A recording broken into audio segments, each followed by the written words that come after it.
There's bats. There's bats. Oh my god. This whole row of abandonment. The kind of post-apocalyptic town here. You feel like you could hear a pin drop. Good morning, everybody. Welcome back to another day in Ipoh, Malaysia. Selamat pagi, mother, maybe kids, dogs, your sister's cat, maybe your friend's baby. We are heading out for some food and coffee, but today is a cool day, one really don't know much about. I know very little about where we're going, but today we're gonna go, that's a cool car. Gotta love that. Today we are checking out what is supposedly an abandoned town here around Ipoh. I know very little about this town. It is abandoned-ish. We have no idea, but we're gonna go check it out. What is pandan? Pandan is here. It's One kind of plant leaf. it's a leaf, Yeah. not a fruit? Not fruit. Oh, it's a leaf. Sure, I'll do one and one. One curry chicken, one rendang puff. 2 little puffs. I'll do one ham and cheese sandwich and one rendang puff. The curry chicken. No curry chicken, yeah. We had curry yesterday. And then the white coffee. The famous white coffee. Starting our day right.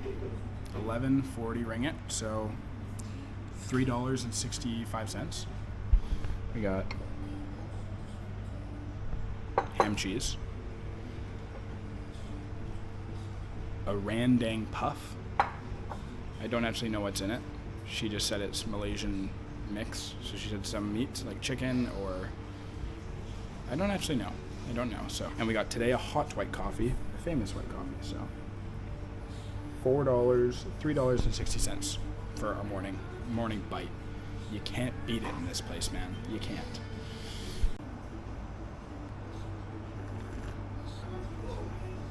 That's really good.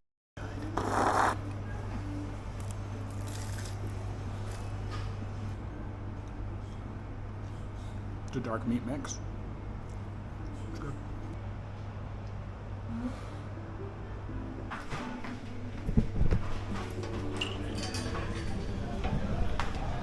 Oh. Bus stop time. I think that's it, actually. Wow. Convenient. Convenient. Don't know what bus, but we're gonna just get on. So we left it a little late. That's the bus schedule, and it comes in 25 minutes. And it takes an hour and a half to get there, so let's do our history lesson so I can tell you guys about it.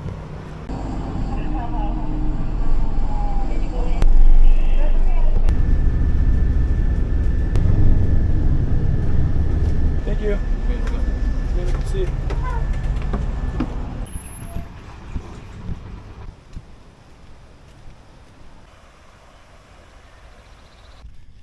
All right, everybody, we have made it off the bus and to the entryway. We're just walking down the road now to our exploration for the day. So, welcome to Papan. It's so quiet already. Can we just walk to the front of the town?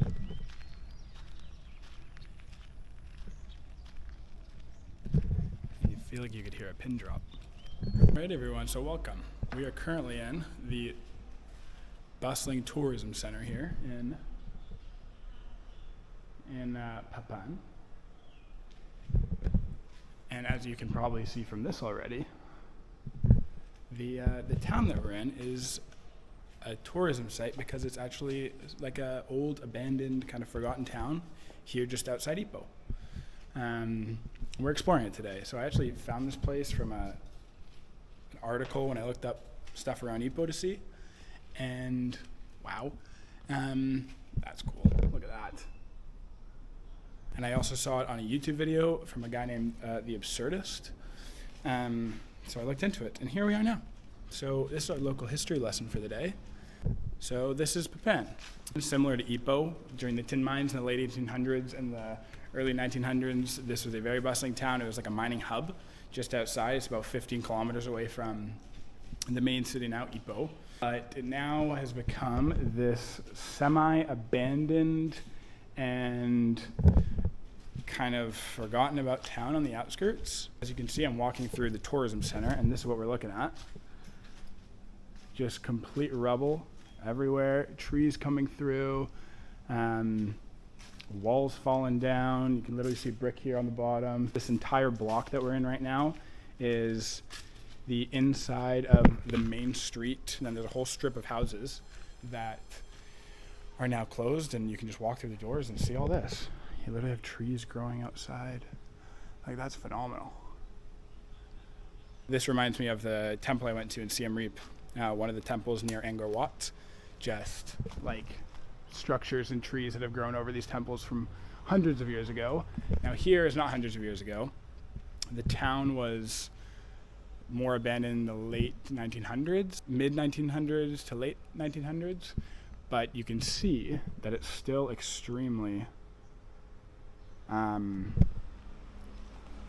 broken down and falling apart-ish. This is really cool. So what kind of makes Papan interesting nowadays is the eerie kind of abandonedness and forgottenness. It's just kind of been taken over by nature. And although not abandoned, I read it was abandoned, but still, as you can see already, or hear, there's a couple cars that are driving by. As I've walked through the front of the town, there's still some people plotted. So there are some houses that are functioning and people that live here. I believe the population now is around 300, but for the most part, rubble, faded paint, trees growing through, nature taking over. It's quite beautiful, but very kind of surreal at the same time.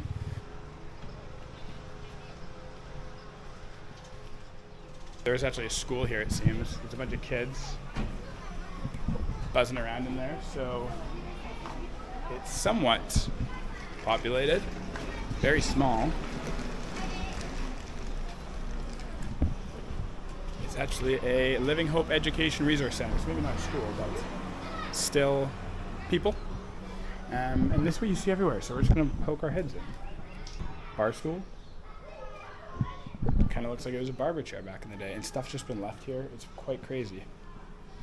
Got garments and clocks, old stuff in drawers, magazines, newspapers, chairs that have never left, and it's just kind of been untouched. Not like there was a cleanup or anything. Just literally as if people stood up and left.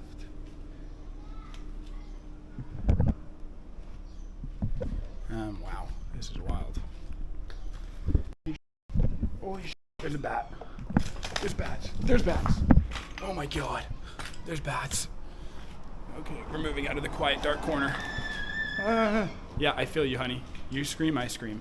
Now, it does really feel like you've walked into kind of post-apocalyptic town here. There are some people still around, as you can see with the school, and I've seen some people in homes, but most of it is like this.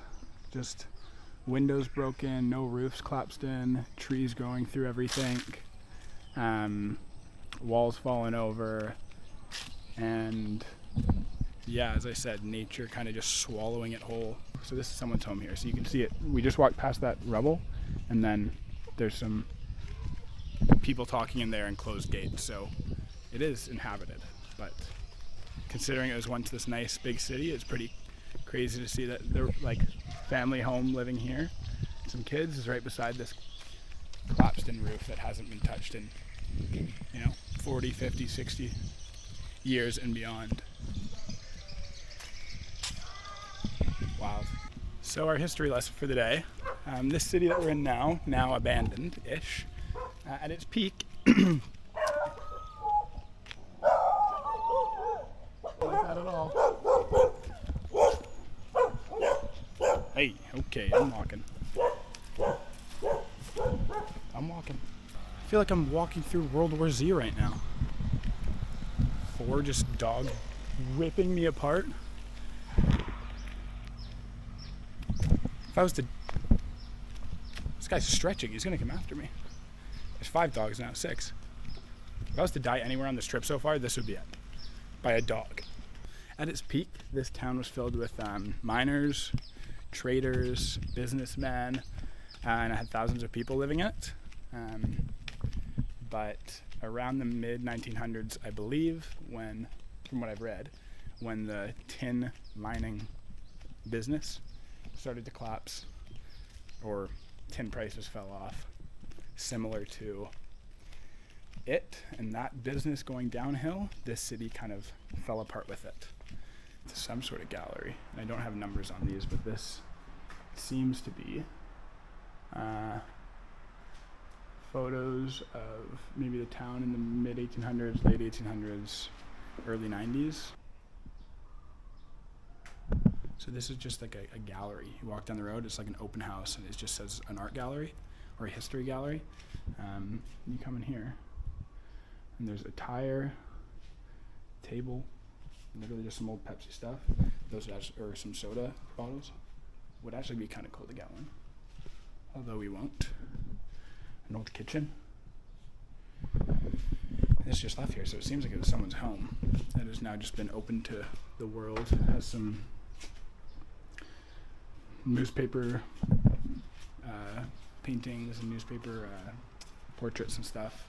It's very silent, overgrown, a little eerie. There are some people around. It's not that strange or anything, but like you're walking past stuff like this everywhere that you can just walk into. The whole town's just been left for you to explore, I guess. So there's also some World War II history here. There was a very large, I believe it was the Japanese invasion. Okay, so we found it. So this here, where I'm at, is the home and shop house of Sybil Kathigasu, who during the occupation of Japan, occupation of Malaysia, or here, in World War II, she lived here in Papan, and she spent the whole part of her time here in the war secretly supplying medicine to the resistance fighters of Malaysia, and secretly eating them and hiding them here, at which she was captured in 1943 and then tortured and taken away by the Japanese. She was captured, tortured for months, never gave up anything, and then she was honored as this war heroine and kind of national hero. She kind of seems like the GOAT, to be honest. She wasn't even from here when the Japanese started bombing, I guess, Malaysia. She moved here with her family. Her husband was a doctor as well. She moved here with them, and at that time, when the Japanese occupied this whole area, she would secretly house the resistance fighters and aid them and hide them here, and secretly supply medicine and stuff to the resistance fighters, and that was punishable by death to the enemy at the time. This is her home. I was told you can go in, but there is unfortunately a lock, so we don't get to see, but we get to read and learn, and this is kind of the main part of the history of this place. Across the road, the tourist center, and this whole row of abandonment. And then there's one house there with the door closed. That seems to be, or maybe a couple, that seems to be some person's home. There's literally like two roads. So one main road goes to the middle, which I'll show the long form of when we're walking, but like that doesn't go to anywhere in the city. That's just into the forest. And this road goes right down there to the left where we just were, and this takes you to the main road. And then that is one road that goes up about 100 meters, maybe 150 meters around and back to the main road, and that's literally it. It's just so small and quaint. We're gonna go look for coffee. There's a coffee shop down here, so we're gonna go hang out and go get a drink. Hello. Hello. Do you do coffee? Coffee, Yeah, just one. Just, just one.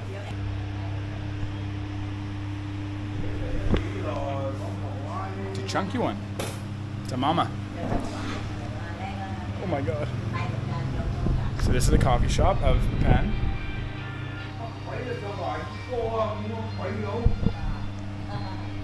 That's all. She's laughing at me. Do you want to say hi? Just wave. Ma, she has no idea what I'm saying. But she's smiley. Okay, we're gonna drink some coffee. Okay, let's drink. I think there's milk. And it's really hot. We've just finished our coffee. We're checking out more of the homes. So this one, someone's put this here. They don't forget Chinese New Year. But like this is what you see all across the city, or village. Look at that. Tires, garbage, tables, broken chairs. The roof is just caved in.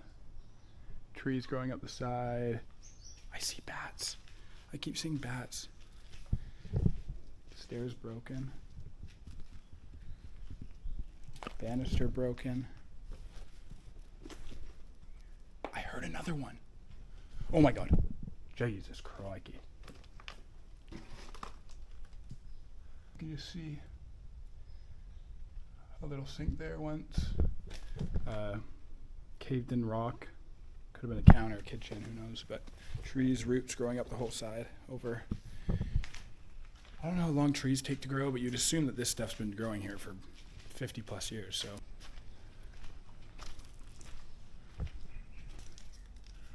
Wow. Little tea sets. Someone's at least taking care of this, but literally the ground is the roots. All up here. Kitchen, I assume. Put like walks and stuff on that.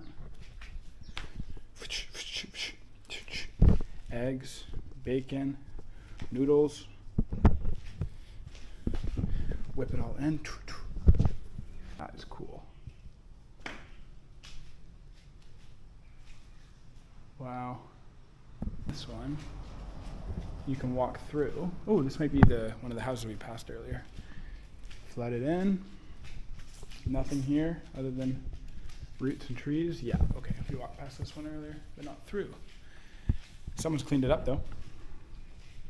They've taken a lot of these houses and made them into little museums. That's what we walked into, like old houses that are broken. They've turned them into places. We've been in there. Turned them into little places of relics and museums and old stuff. So that's cool. At least that's how they get some. You get some history. They have all those newspapers you've seen, so you can actually read about it. Like it's very, very cool. But majority are just like this, completely rubble. Yeah, I'll get off. I'll go away, man. Don't want to bother you. I didn't see the sign. I swear. I'm sorry. I swear I'm sorry. Outside is completely fine. You see people, you see some cars, but in these buildings, it's weird. You get a weird vibe, a little creepy, especially when the bats go nuts. Like mattresses and cushions in here, crumbled, almost like a little like tent. Almost like a little, sorry, not tent, but covering. What the? On to the next building. There's one more thing. Majority of these houses, what I was saying was majority of these houses are just gone. People abandoned them. They've been left to crumble, never torn down. Yeah, it's falling apart.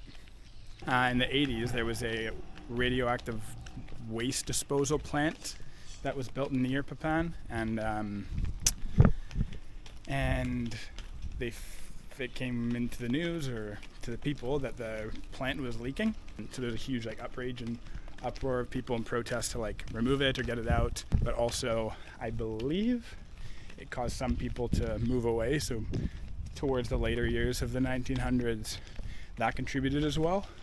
And although it never directly affected this city physically, like there's no remnants of that history here. The bigger town close called Bukit Merah, which was the bigger town close. It was closer to the plant, and there was actually in years after that whole fiasco, there was documented cases of a lot higher like cancer rates and birth defects. So unfortunately, sadly, a closer city to that was affected. So it was real and it was happening right here.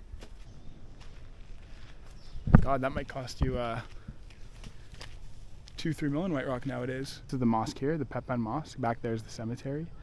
And here is the home of the, I don't know what it was called, but the mosque's maybe watcher or person.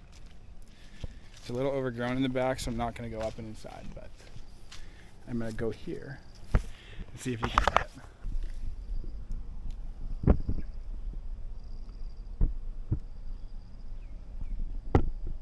We're walking back here, another city block just without decay.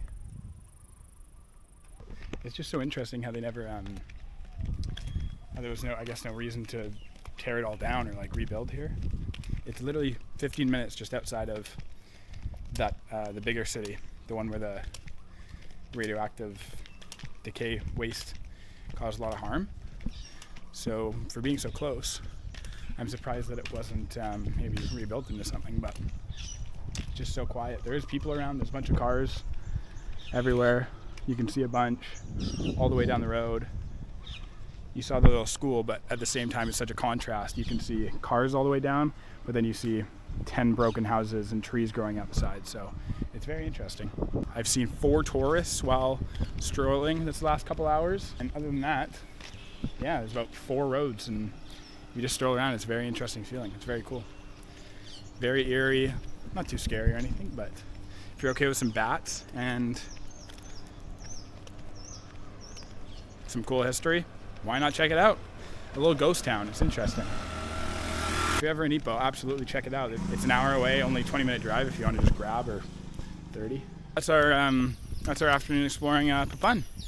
Definitely check it out. It's a very cool place to come walk around for a couple hours. As ghost town goes, not completely. Definitely still a decent amount of people.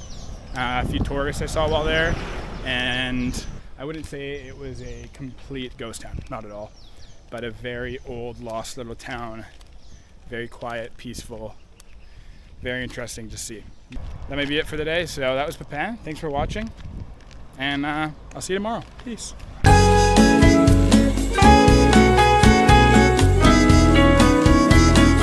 Strawberry, maybe? This one? Another one? You choose, whatever the best is.